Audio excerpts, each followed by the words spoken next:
New Thought Media Network. We are a global broadcast network of positive music, media, and entertainment, inspiring humanity's evolution along the journey of enlightenment and creating a world of love, peace, empowerment, and prosperity for all.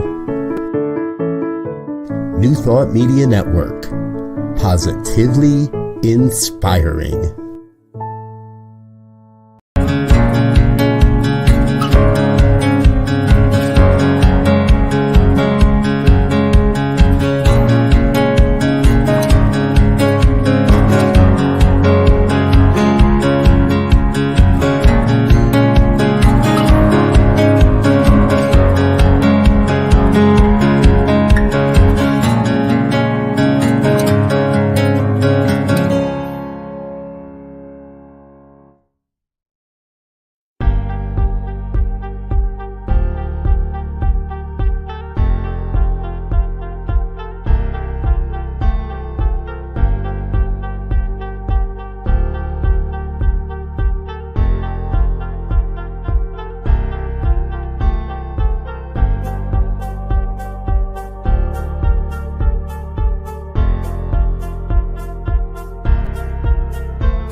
Hey everybody, Tracy Brown here. Are you ready for some poetry, some prayer, and some spiritual practice? Was that a yes? Was that a heck yes? Was that a come on, let's go? Well, I hope that your answer is yes, because you have landed at the Poetry Practice and Prayer Show. And I don't care what order you say them, even though you'll mostly hear me say poetry, prayer, practice. It's about all three things. How can poetry be a spiritual practice, or does reading poetry inspire you to go deeper spiritually?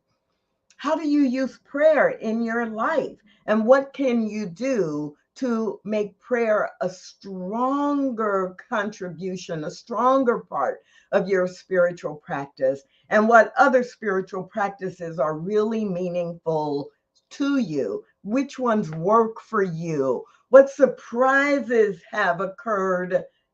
And what manifestations have you experienced as a result of the way you use spiritual practice? Those are the kinds of things we'll be talking about and exploring and experiencing. And let me add that, and experiencing in this show. So I'm so glad that you have found me, found the show, and I hope that you are ready to go along on a journey, not just today, but every Tuesday at 12 noon Mountain Time. So it's really challenging for many people to integrate spiritual practice into their lives. At least that's what many people have told me. And they often will say it's difficult because they think there's one right way to do it, or they must be doing it wrong if they're not getting the results in their lives that they want to get. And one of the things I want to do as a part of this show is bring you the opinions and the wisdom of many different people about how poetry, prayer, and spiritual practice supports them in their lives. Sometimes we'll be literally doing spiritual practice together so that you can experience it. And what better place, there is no better place for me to anchor this show except on the New Thought Media Network, where prayer is an integrated part of every day. You can send prayer requests. You can participate in prayer that's provided at set times throughout the day. And other spiritual practices are woven into so many of the other shows. So, what are we going to talk about today? Today, I've invited a couple of people to join me, and we are simply going to talk about that idea of what spiritual practices really work for each one of them and for people they have worked with or taught or been guided by. And we'll spend a big chunk of time just talking about spiritual practices and how all of us incorporate them into our lives. And we will do a little bit of conversation around prayer and poetry as well. So I've invited Reverend Rafe Ellis and Reverend Marie Kirkland to join me today. And I'm going to invite them to tell you the 1 or 2 minute version of what they are currently up to in the world, starting with Reverend Marie. So, Reverend Marie, welcome, welcome. It is so good to be here. Thank you so much for having me on this premiere episode. I'm excited to be here. I am excited.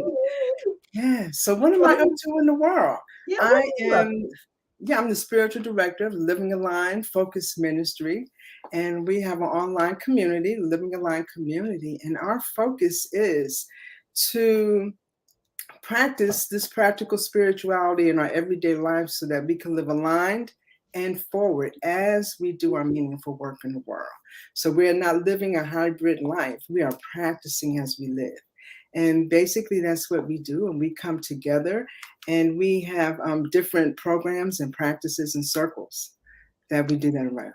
Yes. And what part of the country are you in? I am located physically in North Carolina, Fayetteville, North Carolina. Yes. But serving people all over the world. All over. Wherever they may be. Yes. And I've also invited Reverend Rafe Ellis to join in this conversation today. So, Rafe, what are you up to in the world? I am currently the senior minister at Sierra Center for Spiritual Living in Grass Valley, California, up in the Sierra Nevada foothills. And what I'm really up to is continuing to excavate everything in my consciousness that gets in the way of me practicing spiritual principle as a way of life. In every single thing I do. And what part of in this case, U.S., what part of the country are you based in? Grass Valley, California, the Sierra Nevada foothills. So that's what we're up to, the three of us. But those of you who are watching, please let us know what you're up to. Some of you are already greeting each other in the chat, but where are you watching from? And what do you want to share about who you are or what you're up to as it relates to spirituality or as it relates to poetry, prayer, and practice? So we're so glad that you have joined us. And it's so important to me that even if you are communicating via chat, that you are able to participate. Because believe it or not, we're looking at the chat as well. So we will see your questions and incorporate your questions and comments into the conversation. So Marie and Rafe, let's just jump in with this because it's a question that I love to ask people, even though I don't always like it when people ask me.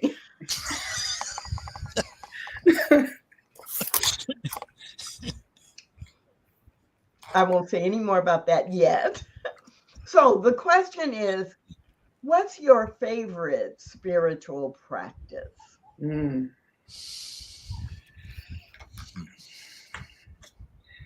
Today, what comes to mind as your favorite spiritual practice? Favorite. Well, I'll start. Mine is really to question everything.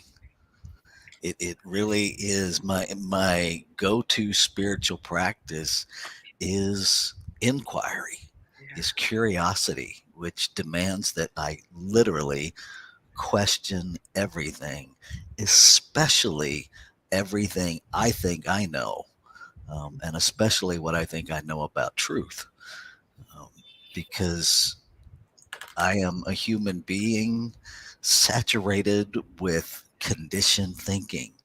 And so it's a constant dance of questioning everything my brain tells me so that I can get to what is spiritually true within me. I Yes. love that. I love that. Question everything and consistently go back to, I know there's a spiritual truth. Like I know, am I reacting or responding based on the human, or am I reacting or responding based on the truth? And then you used one of my favorite words, Rafe, when you said curiosity. Like inquiry sometimes can feel like it's can feel invasive to other people. They perceive it that way, but inquiry coming from curiosity is has a different feel to me. I love that. Wow. You know, one of the things I absolutely love is the synchronicity. The synchronicity. So when you asked what is my favorite spiritual practice, my favorite spiritual practice is really unplugging and being in what I call monk mode. But it's what happens during that time for me in practice that's important. And so during that time, in meditation, I am living in the questions. So that is the synchronistic aspect of it. And I do that self-inquiry for almost everything, especially when I am called to say yes or say no. And so living in that question is important. You know, it's what I'm about to do. Is it aligned with God's highest vision? Is it does it will it add a contribution? Will it make an impact? So, you know, those are some of the questions. And so I have a list of questions that I can go within or simply allow them to come. And so in the meditation, reflecting and having touch points that allow me to ask the questions, am I living now? Am I living aligned? And how am I living forward? What is that? What is the temperature of all of that? How am I living? And I love how Ernest Holmes, he said, um, you know, live your life as a prayer, Mhm. you know, and have your living be an art. And so this is just perfect timing for that. Yeah. I love that. And I'm not surprised that the word aligned came up two or three times because that's been my experience of you, that you do. You are like, okay, this is what's going on. Now, let me align myself, my words, and my actions with spiritual guidance and spiritual truth. And that's not always easy for us. I'll tell No, you that it's, one of the reasons that I don't like other people to ask me that question is because it's so hard for me to choose a favorite. yes, yes, Right. And my brain then gets immobilized because it's like, well, is it prayer? Well, is it teaching? Well, is it breathing? And often what I end up coming back to is my favorite spiritual practice is simply living, like yes. breathing and recognizing life, right? And so I love that Lori Carlson answered the question too in the chat, affirmations, meditation, and prayer. But being of service is perhaps my greatest spiritual practice. And so, so Lori, what you remind me of is that often for me, I think when I ask the question, what's your favorite? I ask it that way because what my favorite is, unless I really go down to the common denominator of the breath, returning to the breath, um, then it's like it's not always the one I do the most, right? So prayer might be my favorite, or spiritual mind treatment might be my favorite, but it's not that I it's the only one I do. So Sharon Mitchell, Reverend Sharon says, live the questions now. Perhaps then some day far in the future, you will gradually, without even noticing it, live your way into the answer. I love that Yes, indeed. quote. Yes. I love that quote. And love this comment from Paul. The energy a broadcast like this can produce is like an electric current that moves at the speed of light and transcends time and space. So even just being here together, we are actually in spiritual practice, exploring what does it mean, how do we use it to benefit our individual lives and the collective experience of the world or the culture that we live in. So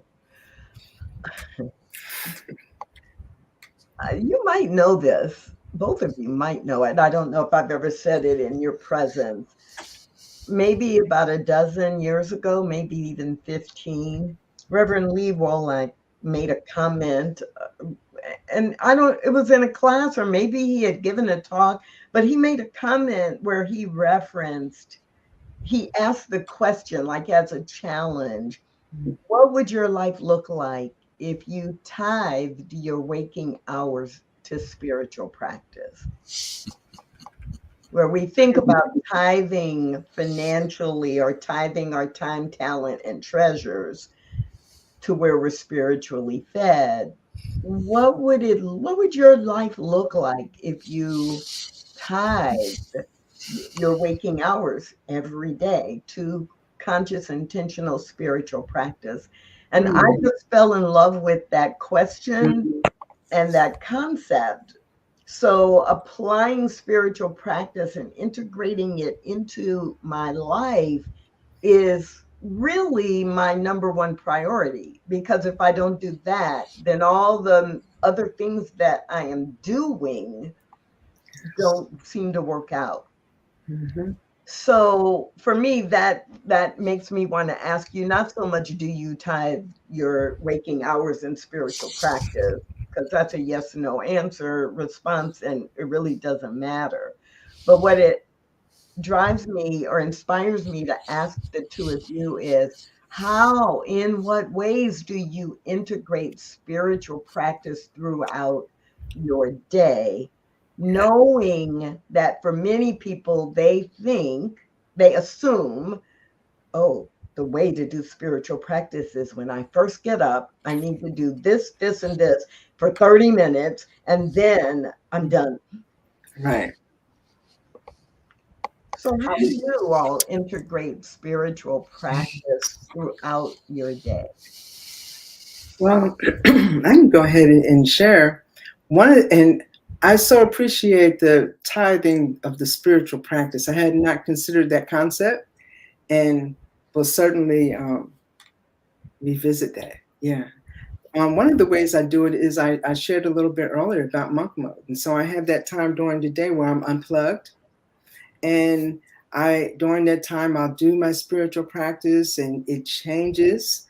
Or I may be doing deep work or working on something. And the main thing is I'm unplugged from any external distractions. So that's one of the ways I added to my day. And I continue it on with having space in between different events, having space in between the meetings, space in between whatever it is that I am doing so that I can be. Those are one of the things. And mostly, I said that the practice changes during that time or during the day because it is a spiritual practice. It's not a spiritual perfect, it's a spiritual practice. And so those are some of the things that I do. Space, having that space to be. I see the t-shirt now. It's not spiritual perfect. And on the back, it's spiritual practice. Yes. Yes, indeed. Yeah. When you first said the thing about tithing, the first thought that popped into my head is that would actually reduce my contribution to 10%. Yes. Because where I'm at this point in my own personal walk and my own personal evolution is really a practice of understanding that prayer without ceasing is breath, and that everything I think, do, and say, whether I'm aware of it or unaware of it, is a prayer in this operation of cause and effect, that there is no moment where I can even possibly be not in spiritual practice. Mhm. And so what comes up for me is to be intentional, to really understand, re-understand, and re-understand again when I forget, which is frequently, that everything is a choice. And the thing that I probably land in the most is the and the four agreements, to be impeccable with my word, which demands that I actually think about what I'm about to say, not just not just the words, but what does each word mean to me? Not what does it mean to you, but what does the word mean to me? What agreement am I speaking into manifestation? And then to really live in the law of circulation, to pay attention to what is manifesting in my life, because manifestation literally means to reveal. And so whatever I'm manifesting is revealing my thought to me. And now I'm empowered again to choose. Yes. Yes. It's like, yeah, we could just go, yes. Yeah. But like, okay, Yes. let me take that in. And it's a yes. So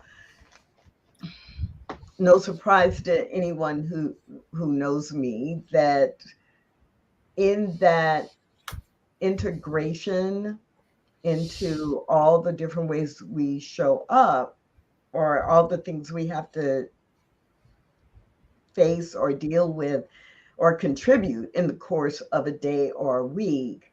Yeah, I think if I limited a tithe, the concept of tithes to 10%, like that was an interesting thing to say. Am I spending at least that amount of time? And then that led me to realize, oh, there are so many different ways to integrate, like 5 minutes here, 5 minutes there. I love, Marie, your example of like, I'm going to unplug from all of this activity coming at me, coming to me. And so now, yeah, I probably spend way more than, not probably, I do spend way more, because I've created these little practices. If I'm driving from point A to point B, right, I'm doing prayer out loud in the car. If I am sitting in a waiting room, I'm repeating affirmations in my mind, maybe not out loud. And um, so writing poetry for me is one of the things that I realized, oh, actually, most of the time when I was writing poetry, it was because I was journaling and I was considering spiritual topics or how I wanted to integrate spirit into my life, and it would come out as a poem. And so for me, poetry is a spiritual practice. Yes. And maybe it's easy for us because we spend a lot of our time, both of you are ministers, and so you have some actual responsibilities to be in spiritual practice, to teach and to guide, and to model and demonstrate the power of spiritual practice. I run a business that is in the secular world. At the same time, I am a licensed spiritual coach, and a huge chunk of my time is focused on spiritually related activity. But I think Paul asks a really important question that a lot of people in your congregations or in your ministries would ask. For those people who are in professions or in situations that are not focused by the role or the responsibility of spirituality, what can they do to bring them back into practice in the middle of a typical workday, doing whatever it may be that seems so far from spirituality on the surface? I love Mm. this question. Yes. Yes. Jump in. Yes. So let me jump in. One of the things as we're going through our day, and Tracy, you mentioned the breath, you know, just focusing on the breath and going within and breathing in and breathing out allows us to come back to center. You know, if we are focused on it, allows us to come back to point, come back to center, to where we are. And so we can do that when we are listening to someone. We can do that when we are driving. We can breathe. We are breathing anyway all the time, but focusing on it and allows us to leave the distraction and come back to center. And we can just do this all the time. We breathe, we come back. We're distracted. Just breathe and come back.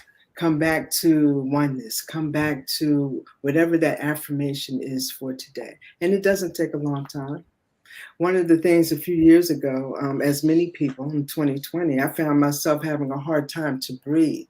And so what my practice became, and which I still do now, is, and you'll find if you're in meetings with me or whatever, I'm oftentimes quiet. And when I speak, because if I'm using my breath, I want it to be for something, So just the value of the breath, and that's what I can say, to bring yourself back to center. That's what I have. The first thing that popped into my head when I read the question in the chat was, that's the dance that I'm constantly navigating, is that my brain thinks that there's something different than spirituality, right? That and too often, just in my conditioned thinking, I wind up being dualistic because I think there's spirituality and something else. And for me, it's a constant reminding myself that everything is a both and. That, Ernest Holmes, in the glossary of the Science of Mind, a philosophy of faith, of way of life, defines ego as the physical emanation of the divine, right? And when I really anchor into that, there's nothing about my human expression that I want to get rid of. This idea that ego is something I need to overcome shifts to it's everything I need to embrace as the spiritual expression of the infinite, individualized as me. And then everything I do becomes intentionally, consciously spiritual, whether it's in the secular realm or whether I'm in the pulpit. It's still spiritual practice because I am a spiritual being expressing in human form, not separate, not two things, but one thing. And the way I envision it, which really works, is that I'm two dance partners. There's my spiritual self and my human self, and we're always in hold, and we're always dancing. And sometimes we get confused on who's leading. And when that happens, the dance gets bumpy. And then we get in sync and somebody changes the music. And that's life. I don't get to pick the music all the time. And I'll be in this nice waltz and all of a sudden somebody throws on hip hop. And it's like, wait a minute. And that's the walk of spirituality in human form. And it makes me laugh and it makes it doable. And it's good to be able to waltz, and it's good to be able to, enjoy hip hop.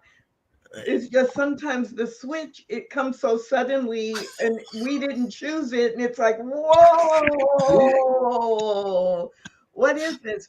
A few years ago, I actually once a quarter, I was facilitating a process that, long story short, required people who participated to create 5 spiritual practices they could do in 5 minutes or less. And then I started collecting examples that would come up from people who were in the classes.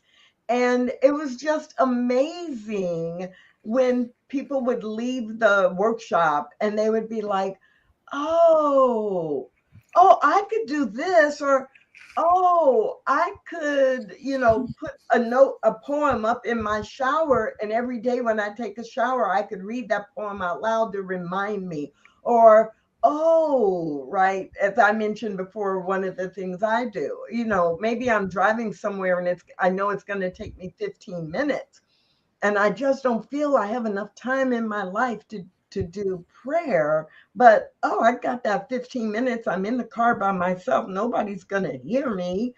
Nobody's there to judge whether I, do it right or wrong. It's just, I can pray. But in the course of a busy day, in the course of the day where you're working around a group of people and there's conflict, I think it is challenging to remember that there's nothing happening here but God. There's nothing happening here but life. There's nothing happening here that I have to make bad. And so how do I bring myself back to that might be different from the way that John or Jerry or Maria or someone else brings themselves back. But our responsibility is to experiment enough to find what's going to bring me back in the course of responding to this retail customer who is yelling at me for something I don't have control of. Think about all of the, you're in an airport and your flights are canceled, and, there are lots of flights canceled, and everybody's so angry. Like, how am I going to show up as spirit for myself, Yes. let alone others? We've got some interesting comments here in the chat. I don't know if you all are following them as well. Mirna responded to the comment about manifestation and not really thinking about it as, the manifestation is revealing the pattern of thought, the deepest desire. I love that. And Lori is also affirmed that her affirmation practice and treating others definitely takes on a tithing aspect of giving back to source. And I love that, Mike. I love that kind of connect. Great. So I want to highlight a couple others. Thank you, everybody, for playing in the chat, because not only does it give us an idea of what's connecting, but it also gives you an opportunity to see who else you're spending time with. Charlotte likes dedicating her work to the divine, even a tennis game.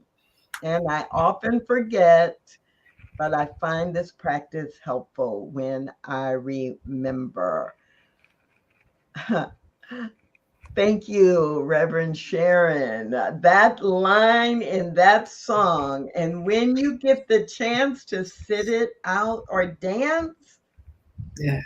I hope you dance. Yes. Dance. I love it. And one more comment from Peg: the practice of pause and breathe fully present to the breath is helpful for her. Yes, and Gus, of course. I love how active you are in the comments today.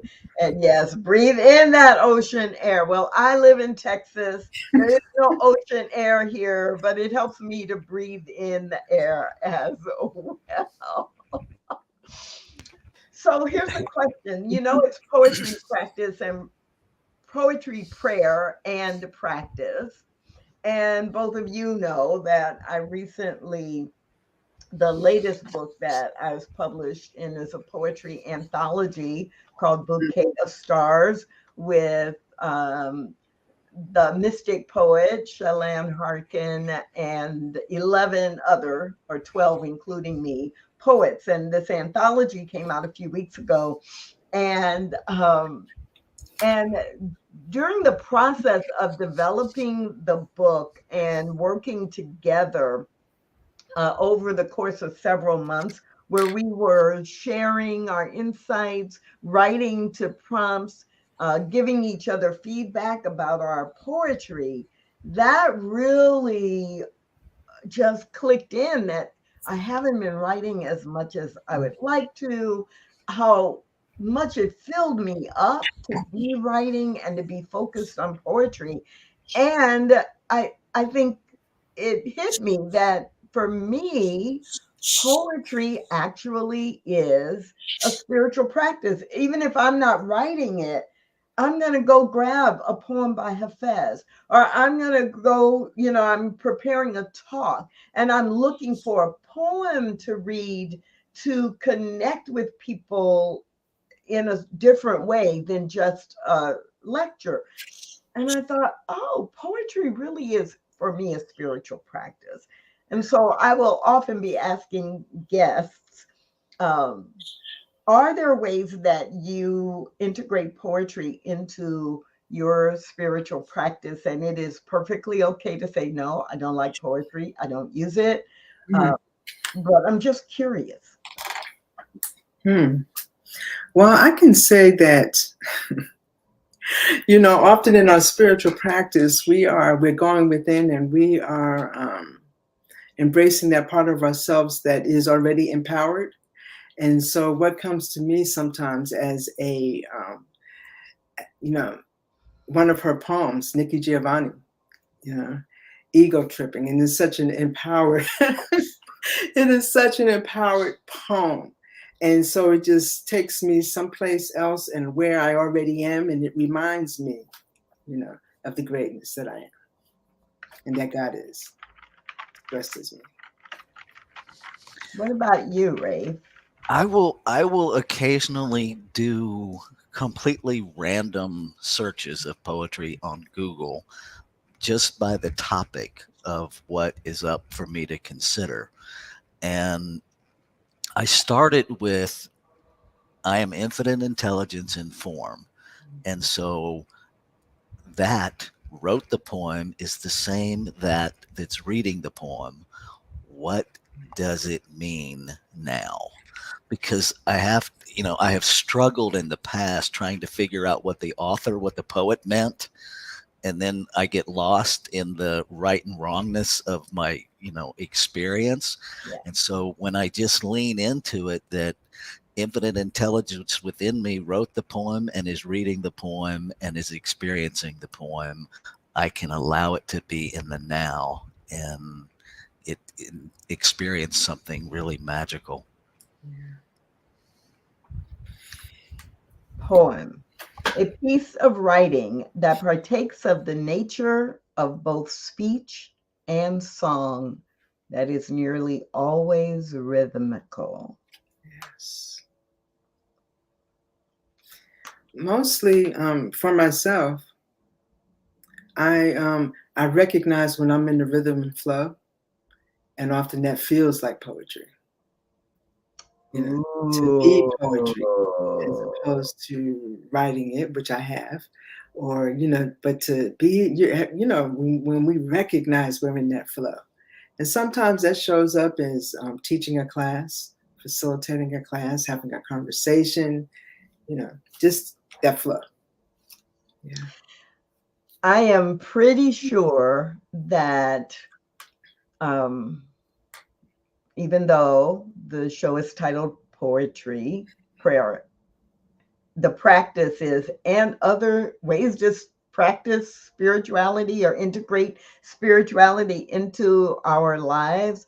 I am pretty sure that I am going to be bringing in some folks who will talk about spiritual practice through movement, spiritual practice through teaching, spiritual practice, parenting as a spiritual practice, right? How do you hold a newborn baby or infant and look at that child in the eye and not get reconnected to the purity of truth?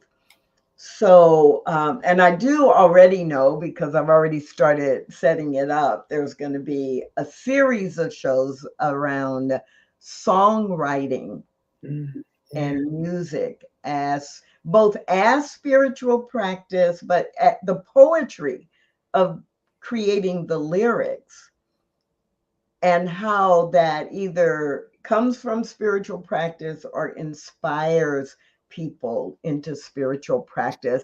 So those are some of the ways that this conversation has affirmed for me or validated that, yes, this is going to be fun. Yes. This is going to be so much fun. And the only thing that I know is going to be a challenge, and I try not to claim challenges, but in this moment, observing that it is going to be a challenge to be around 45 minutes, because like our time is just about up. Yep. So try Yes. to keep the show between 45 and 50 minutes so people can have a little break if they have something that they need to do at the top of the hour. That's my intention. I don't promise that I will always follow it. I will always be done by the top of the hour because there is another show on the New Thought Media Network. But today, since it is the inaugural show, I'm going to try to keep us in 50 minutes or less. So, anything else either one of you want to add about poetry, prayer, or spiritual practice? So the one thing that I will give folks this little nugget as we draw this to a close. In those times, where yes, things show up as difficult, where the needle screeches across the record and the dance is off, find a catchphrase that brings you back to you. And what works for me, especially in those moments dealing with difficult situations and people like the clerk screaming or what have you, is just to internally, well, isn't this an interesting way for God to show up? And it brings me back to, it's all God. Find God in this. Yeah. Absolutely. Any final call to action or wisdom to share, Reverend Marie? Oh, just take a breath. Take a breath, and we're always living. We're always living, no matter what. So choose to live now, live aligned, and consider how you are living forward, how we are living forward. We're always living. So choose. Through spiritual practice, of course.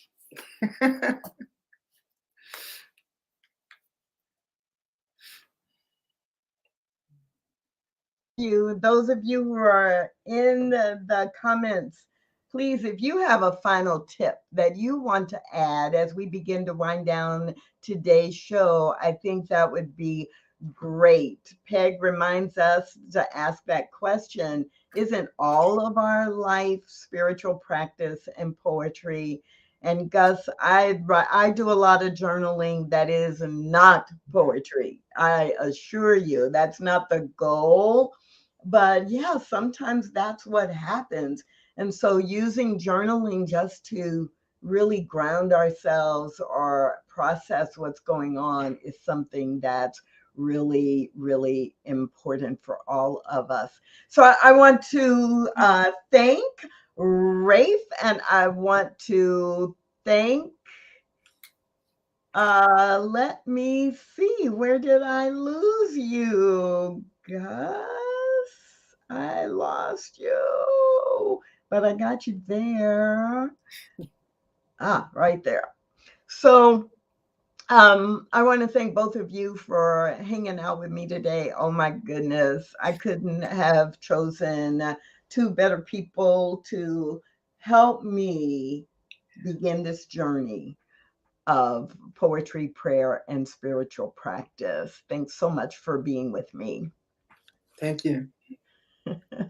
And everybody, I just want you to know that there is more where this came from. This was just the beginning, and I would love to have your ideas. So your ideas for guests, your idea for topics. I love the questions and the examples that you put in comments so that we're always monitoring those, and that helps determine future guests, future programs, future activities or resources that we will provide.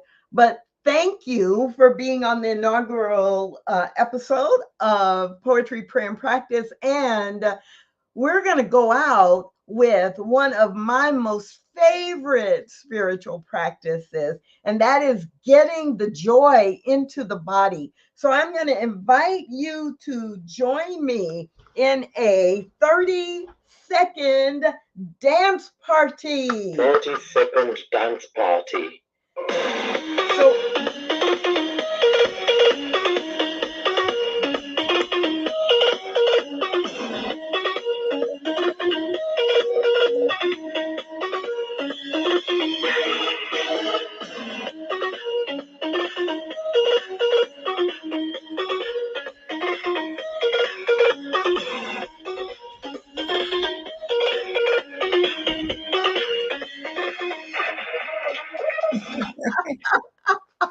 have a great rest of the day, everybody. And we'll see you next week on Poetry, Prayer, and Practice.